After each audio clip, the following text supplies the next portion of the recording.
গতকাল ছিল দশমী, তাই সকলকে জানাই শুভ বিজয়ের অনেক অনেক শুভেচ্ছা আর অনেক ভালোবাসা। তোমাদের দাদাভাই সকাল সকাল স্নান সেরে চলল পুজো মণ্ডপে। পুজো মণ্ডপে গিয়ে মাকে যাত্রা করাতে হবে, এরকমই আমাদের নিয়ম আছে। তোমাদের দাদাভাই চলে যাবার পরে আমি রান্নাবান্না সেরে সকাল সকাল স্নানটাও করে নিলাম, কারণ আজ তো বৃহস্পতিবার, পুজো দিতে হবে, লক্ষ্মী বইও পড়তে হবে, হাতে একটু সময় নিয়ে এগুলো করতে হবে। তাড়াতাড়ি কাজ সেরে আবার বরণ করতেও যেতে হবে মাকে। তার আগে একটা আমাদের নিয়ম আছে, সেটা হচ্ছে যাত্রা ঘট পাততে হবে। তোমাদের দাদাভাই যখন চলে আসবে তারপরে আমি এই যাত্রা ঘরটা রেডি করব।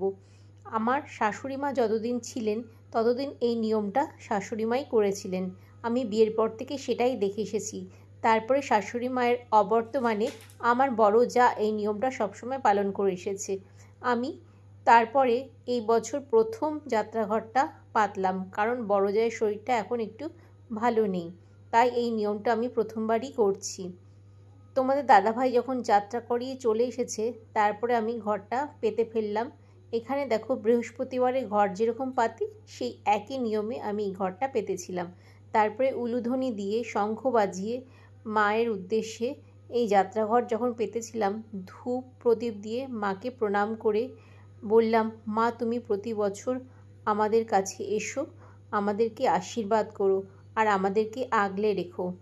তারপরে বৃহস্পতিবারের লক্ষ্মী বইটাও আমি পড়ে ফেললাম, কারণ তাড়াতাড়ি বরণ করতে যেতে হবে। বাইরে চলেছে প্রচণ্ড পরিমাণে বৃষ্টি। এই বৃষ্টি যখন একটু কমবে তাড়াতাড়ি আমরা 3 বান্ধবী মিলে রেডি হয়ে চলে গেছিলাম আমাদের সামনের একটা পুজো মণ্ডপে। আজ সকাল থেকে মনটা বড় বিষণ্ণ। মা চলে যাবে আমাদেরকে ছেড়ে, আরও একটা বছর অপেক্ষা করতে হবে।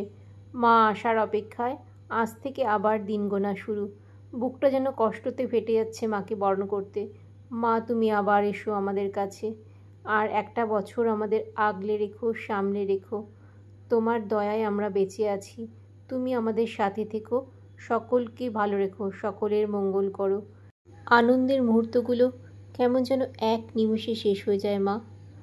তোমাকে তো বিদায় জানাতেই হবে, একটা বছর তোমার জন্য আবার অপেক্ষা করতে হবে। তুমি তাড়াতাড়ি এসো আমাদের কাছে।